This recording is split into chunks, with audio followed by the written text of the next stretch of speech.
How to trim videos on Android quick and easy. Hello everybody. In order to do that, you may follow up these simple steps. So for that, all you gotta do is open up your phone's gallery and then locate up your video that you would like to trim. So just go ahead and open up a gallery and do that. For example, I have selected this video right here. So all you gotta do is you need to look out for the edit button on your video, which is right under this left button. So go ahead and tap on it.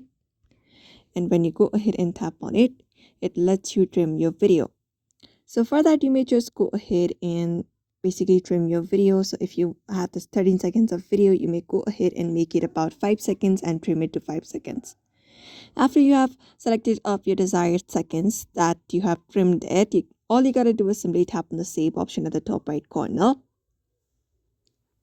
After that, just hit on save, and once you do that, your trimmed video will be saved on your gallery.